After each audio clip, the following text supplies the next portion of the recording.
నమస్కారం అండి. నా పేరు డాక్టర్ రవికుమార్ అండి.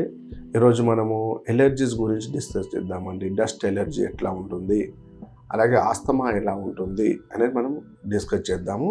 ఇప్పుడు డస్ట్ ఎలర్జీ అంటే అప్పర్ రెస్పిరేటరీ ట్రాక్ ఇన్ఫెక్షన్స్ అంటాం. అంటే మన శ్వాసనాళము, మనం నోస్ నుంచి మనం పీల్చుకునే శ్వాసనాళం ఉంటుంది. ఇక్కడ నుంచి పై వరకు ఉంటే upper respiratory tract, lower lungs వరకు ఉంటే లోవర్ రెస్పిరేటరీ ట్రాక్ ఇన్ఫెక్షన్స్ అంటాం. ఇప్పుడు అప్పర్ రెస్పిరేటరీ ట్రాక్ ఇన్ఫెక్షన్స్లో ఏమేమి ఉంటాయి అంటే మనకు ఎలర్జీస్, డస్ట్ ఎలర్జీ కానీ విపరీతమైన తుమ్ములు, డస్ట్ ఎలర్జీస్ వల్ల ఎక్కువ ఏమొస్తాయి, కంటిన్యూస్ స్నీజింగ్స్ వస్తాయి. అంటే ఉదయం లేచేసరికి ఒక 15-20 తుమ్ములు కంటిన్యూస్గా వస్తూనే ఉంటాయి. వాటి వల్ల ఏమవుతుంది, గొంతు విపరీతంగా నొప్పి, ముక్కులో విపరీతంగా నొప్పి, మంట, అలాగే కంట్లో విపరీతమైన దురదలు, కంటి నుంచి నీళ్లు కారడము, ముక్కులో నీరు కారడము, ఇలాంటి ఎక్కువగా ఈ ఎలర్జీ ప్రాబ్లం నుంచి చూస్తుంటామండి. ఇది సర్వసాధారణంగా మనకు చలికాలంలో, వర్షాకాలంలో విపరీతంగా పెరుగుతుందండి డస్ట్ ఎలర్జీ. మరి ఎండాకాలంలో అంతగా ఉండదు. కాబట్టి ఏం చేయాలి, మనం చలికాలం కానీ వర్షాకాలంలో కానీ చల్లటి ప్రదేశాలకు వెళ్ళకుండా చూడాలి. అంటే కొంతమంది ఏం చేస్తుంటారంటే మార్నింగ్ లేసేసరికి వాళ్ళకు చల్లటి గాలి తగిలింది అంటే మాత్రం ఖచ్చితంగా తుమ్ములు స్టార్ట్ అవుతాయి. కాబట్టి వాళ్ళు చలికాలంలో మొత్తం విండోస్తో సహా డోర్లు మొత్తం క్లోజ్ చేసి ఉండాలి. వాళ్ళు పొరపాటున విండో ఓపెన్ అయ్యింది, డోర్ ఓపెన్ అయింది, చల్లటి గాలి వాళ్ళకి తగిలిందంటే మాత్రం ఆగదండి. ఇక ఆ రోజు మొత్తం వాళ్ళకి ఎలర్జీ స్టార్ట్ అయినట్టే. వాటికి ఏం చేస్తుంటారు చాలామంది, మాంటాకెల్సి, మాంటాలకాస్ట్ అండ్ లియోసిట్రిజిన్, కొన్ని రకాల సిట్రిజిన్, అలా కొన్ని రకాల మెడికేషన్స్ వాడుతూ ఉంటారు. అది ఏం చేస్తుంటుంది, మనకు ఓన్లీ పైన ఉన్న ఇన్ఫెక్షన్ తగ్గిస్తుంది. ఒక 2-3 రోజుల వరకు మీకు తుమ్ములు రాకుండా కాపాడుతుంది.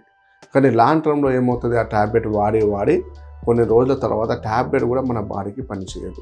కాబట్టి మనం జాగ్రత్తలు పాటించుకుంటే చాలా మంచిది. మనం ఎక్కువగా మార్నింగ్ లేవగానే చల్ల నీళ్ళు అసలు వాడొద్దండి.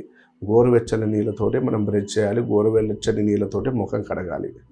అలాగే వేడి నీళ్ళు, స్నానానికి వేడి నీళ్ళే వాడాలి. అలాగే బయటకు వెళ్ళినప్పుడు ఖచ్చితంగా చాలా జాగ్రత్తలు పాటించాలి. మొత్తం తల కవర్ చేసుకొని, ఇప్పుడు బైక్ మీద వెళ్ళే వాళ్ళు చాలామంది మార్కెటింగ్ ఫీల్డ్లో ఉన్న వాళ్ళు డస్ట్కి ఎక్స్పోజ్ అవుతుంటారు. అలాంటి వాళ్ళు ఖచ్చితంగా మాస్క్ పెట్టుకోవాలి, హెల్మెట్ కంపల్సరీ ధరించాలి. అలాగే ఎక్కువ చల్లటి గాలి వెళ్ళకుండా చెవులో కొంచెం కాటన్ పెట్టుకున్నా ఇబ్బంది లేదండి. కాబట్టి ఇలాంటి జాగ్రత్తలు పాటించుకుంటూ ఉంటే ఈ ఎలర్జీస్ నుంచి మనం బయటపడవచ్చు కొంతవరకు. దానితో పాటు ఏమవుతుంది, ఈ ఎలర్జీస్కి మనకు హోమియోపతిలో ఎక్సలెంట్ మెడిసిన్స్ ఉంటాయి. మనకు హోమియోపతిలో ఏంటంటే కాన్స్టిట్యూషనల్ మెడిసిన్స్ ద్వారా వాళ్ళకు అప్పర్ రెస్పిరేటరీ ట్రాక్ ఇన్ఫెక్షన్స్, పైన ఉన్న ముక్కు నుంచి మొదలు పెడితే లంగ్స్ వరకు ఉన్న ఇన్ఫెక్షన్స్ క్లియర్ చేయొచ్చు. అంటే పర్మనెంట్గా మళ్ళీ రాకుండా మనం చేయొచ్చండి. చాలామంది మా దగ్గర కేసెస్లో, సార్ మాకు ఒక 5 సంవత్సరాల నుంచి ఎలర్జీ నుంచి బాధపడుతున్నాం, 10 సంవత్సరాలు అవుతుంది సార్, మేము అయినా కూడా ఏదో ట్యాబ్లెట్ల వల్ల మేము మేనేజ్ చేసుకుంటూ వస్తున్నాం ఇన్నేళ్ళు, కానీ ఇప్పుడు మాకు అవ్వట్లేదు. ఎందుకంటే 30 సంవత్సరాల వయసులో ఉన్నప్పుడు మీకు ఎనర్జీ ఉంటుంది, రెసిస్టెన్స్ ఉంటుంది, తట్టుకునే శక్తి మీకు ఉంటుంది. అదే 40 సంవత్సరాలు దాటిన తర్వాత ఆ ఎనర్జీ ఉండదు, ఆ ఇమ్యూనిటీ పవర్ ఉండదు. అప్పుడు ఈ ప్రాబ్లమ్స్ మెల్లమెల్లగా బయటపడే అవకాశాలు ఉంటాయి. కాబట్టి ఆ ట్యాబ్లెట్ మనం వాడడం అనేది కరెక్ట్ కాదండి. కాబట్టి ఆ ట్యాబ్లెట్ లేకుండా మనం రెసిస్టెన్స్ పెంచుకోవాలి, మన ఇమ్యూన్ సిస్టమ్ని మనం డెవలప్ చేసుకోవాలి. అది హోమియోపతిలో ఒకటే మార్గం అండి. మన మెడిసిన్స్ ద్వారా ఏమవుతుందంటే వాళ్ళకి ఇమ్యూన్ సిస్టమ్ని పెంచవచ్చు, అప్పర్ రెస్పిరేటరీ ట్రాక్ ఇన్ఫెక్షన్స్ రాకుండా, రికరెంట్గా రాకుండా, అవన్నీ నోస్లో మ్యూకస్ మెంబ్రేన్ క్లియర్ అయ్యేలాగా, నోస్లో పాలిప్స్ కణతులు తగ్గేలాగా, అలాగే వాళ్ళకి ఎక్కువ ఎలర్జీస్ ఉన్నప్పుడు సైనస్ ఫామ్ అవుతుంది. అంటే సైనస్ సెప్టమ్ అనేది డీవేట్ అయిపోయి సైనసైటిస్ ప్రాబ్లం నుంచి కూడా బాధపడతారండి వాళ్ళు. అంటే ముక్కు మూసుకపోవడము, నాసల్ బ్లాకేజ్ ఉండడము, తలంతా విపరీతంగా తలనొప్పి ఉండడము, అలాగే మొత్తం ఫేషియల్ పెయిన్ అంటాం, అంటే మనకు మొత్తం ఫేస్ పైన కూడా విపరీతంగా నొప్పులు రావడము అనేది చూస్తుంటాం. ఇలాంటి లక్షణాలు కూడా మన మెడిసిన్స్ వల్ల తగ్గిపోతాయి. ఇప్పుడు సైనస్కి అయితే మీరు నమ్మరండి, మన హోమియోపతిలో నాకున్న 70-80% కేసెస్లో వితౌట్ ఆపరేషనే తగ్గిందండి. అంటే ఆపరేషన్ అయిన వాళ్ళు కూడా వస్తున్నారు. ఒక 2 కాదండి, 4 ఆపరేషన్ చేయించుకున్న వాళ్ళు కూడా మన దగ్గర వాడుతున్నారు ట్రీట్మెంట్. కాబట్టి ఈ సైనస్ ఆపరేషన్ అనేది పర్మనెంట్ సొల్యూషన్ కాదు, మళ్ళీ రిపీట్ అయ్యే అవకాశాలు ఉంటాయి.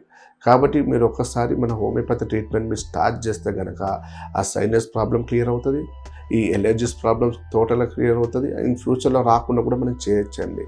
దానికి కొన్ని రకాల పథ్యం చెప్తాము. ఆ పథ్యం అంటే ఎక్కువ పులుపు తినొద్దండి. చింతపండు పులుపు ఎక్కువ తినొద్దు, సిట్రస్ ఫ్రూట్స్ పులుపు సంబంధించిన పండ్లు కూడా ఎక్కువ తీసుకోవద్దు. తీపి పదార్థాలు తీసుకున్నా పర్లేదండి, కానీ పులుపు అవాయిడ్ చేయాలి. దానివల్ల ఇమ్మీడియట్గా మన తుమ్ములు కానీ, మనకు లంగ్స్లో ఇన్ఫెక్షన్ కానీ, నిమ్ము చేరడం కానీ చూస్తుంటాం. కాబట్టి ఇలాంటి అవకాశాలు ఎక్కువగా ఉంటాయి. ఈ డస్ట్ ఎలర్జీ ప్రాబ్లమ్స్ ఉన్న వాళ్ళు కానివ్వండి, మెయిన్గా ఎక్కువ డస్ట్కి ఎక్స్పోజ్ అయినప్పుడు పాలిన్ గ్రెయిన్స్ అంటాము, మనకి ఎక్కడైనా మనం తుంపరు లాంటివి ఎక్కువగా మనకు ముక్కులోకి వెళ్ళినప్పుడు అలా ఇలాంటి కారణాల వల్ల ఈ ఎలర్జీస్ వస్తాయి. కాబట్టి మనకి ఈ ఎలర్జీ నుంచి బయటపడాలి, ఫ్యూచర్లో మనకి ఎలాంటి కాలంలో కూడా హ్యాపీగా తిరగగలగాలి. చలికాలంలో చలిలో తిరగాలి, వర్షాకాలంలో వర్షంలో కూడా తిరగాలి. అలాంటప్పుడు కూడా మనకి రాకుండా ఉండాలండి. అప్పుడే ఆ ప్రాబ్లం మనకు క్యూర్ అయినట్టు. కాబట్టి అలా ఉండాలి, మనకు యాక్టివ్ లైఫ్ మనకు ఉండాలి అనుకుంటే ఒక్కసారి మన హోమియోపతి ట్రీట్మెంట్ మీరు వాడండి. మీకు పూర్తిగా మళ్ళీ పర్మనెంట్గా రాకుండా మన ట్రీట్మెంట్ ఇవ్వడం అనేది జరుగుతుందండి. నమస్కారం అండి.